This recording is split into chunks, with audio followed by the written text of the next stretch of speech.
Ole Miss, I got a question. Are you ready?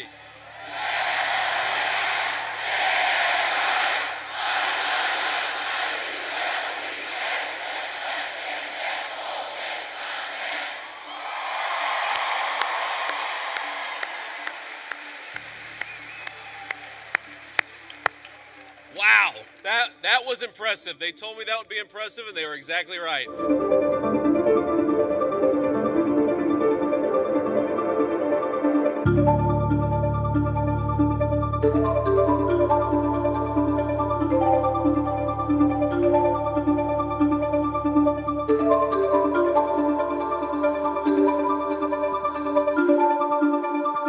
That's why we care so much about free speech, as Charlie lived and died for the basic principle that we ought to be able to talk about our differences, we ought to be able to debate them, and we ought to have faith that the best way to make sure that the best idea wins is to actually just have a discussion. And that is what this event is all about. That is what Turning Points USA is all about.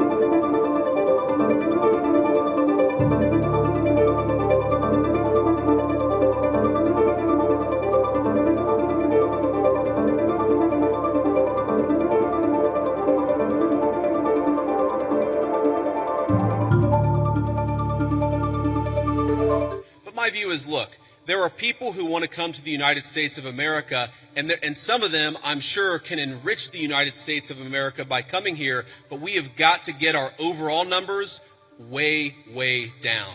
Too many people have come into the United States of America.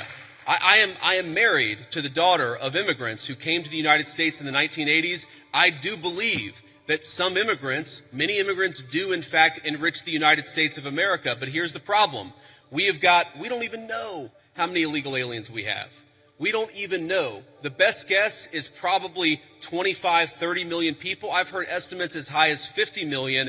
When something like that happens, you've got to allow your own society to cohere a little bit, to build a sense of common identity, for all the newcomers to assimilate, the ones who are going to stay, to assimilate into American culture. Until you do that, you've got to be careful about any additional immigration, in my view.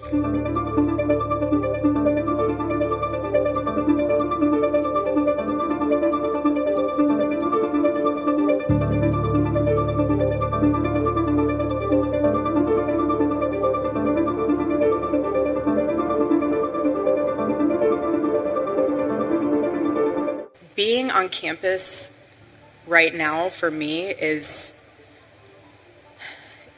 a spiritual reclaiming of territory. And the more that I'm coming to grips with the permanency of this nightmare, the more that I'm starting to realize and witness that the enemy, he doesn't want you.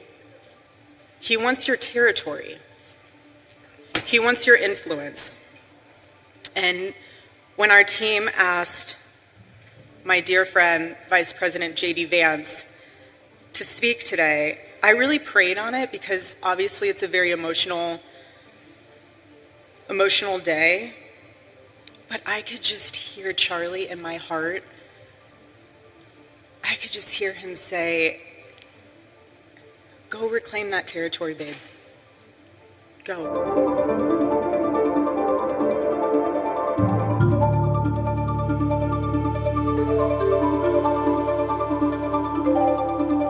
So let me say a few words of thank you first to my dear friend and the widow of my dear friend Charlie Kirk. Erika, you have been such an amazing inspiration to the entire country. How much do we love Erika Kirk? She's done a hell of a job.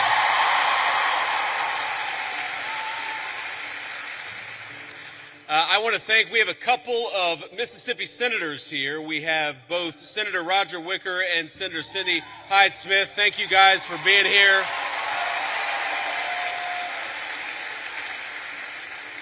We have the governor of Mississippi with us. We got an all-star crowd here. Governor, thank you for being here.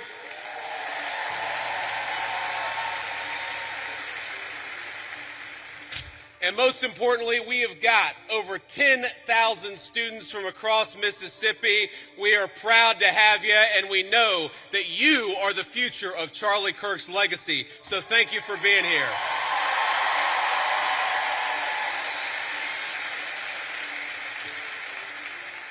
I got this whole speech written, and I'm not going to deliver any of what I had written. I'm just going to speak from the heart, because that's what Charlie would so often do. And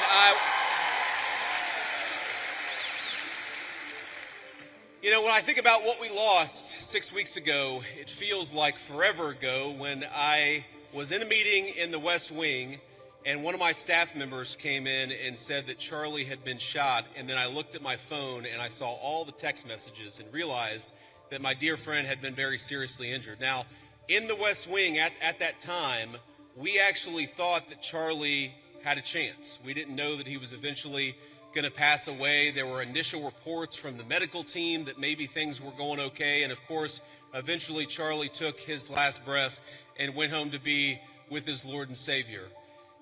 I remember thinking at that moment, first, of course, about Erika and the children. They've got their oldest, their daughter, is very similar in age to our youngest child. And I remember thinking, what a terrible tragedy for that family. And the second thing that I thought was, what a terrible tragedy for the United States of America. Because Charlie wasn't just a political figure. He wasn't just a guy who went around campus and said very interesting things and hosted all of these debates. He was a person who, particularly to the young people of this country, to all of you, he had the very best advice. And I think that's the most important way for me to honor Charlie, which is to repeat that advice, something I found true in my own life. Charlie wanted all of you, whatever life path you chose, whatever career you chose, whatever you ultimately did for a living, Charlie wanted you more than anything to invest in the things that were worth having, to build a life that was worth building. And that started, the most important advice he ever gave you was fall in love, get married, and start a family. And I can't honor Charlie without repeating that most important advice.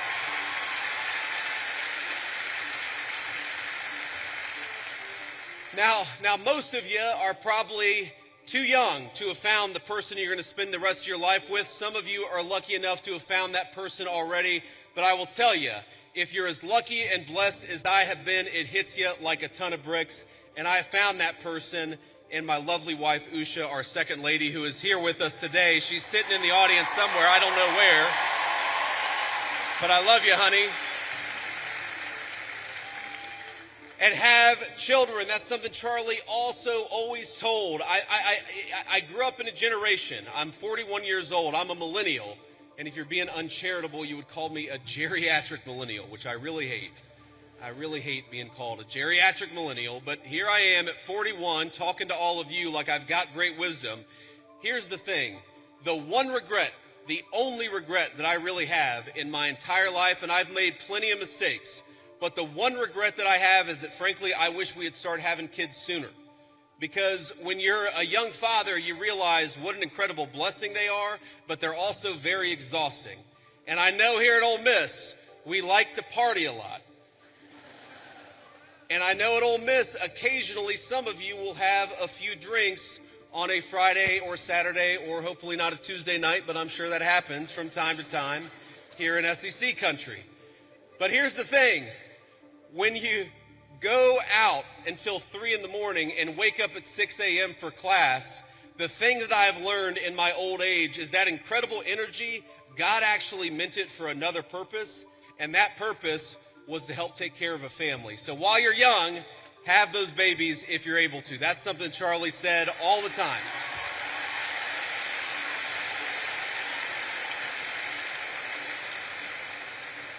But if you think of that advice, Charlie wanted you to get married. He wanted you to fall in love. He wanted you to build a family. He wanted you to find a vocation. That was the advice that he gave on campuses. But that's not just about you. That's also about our country and about our government.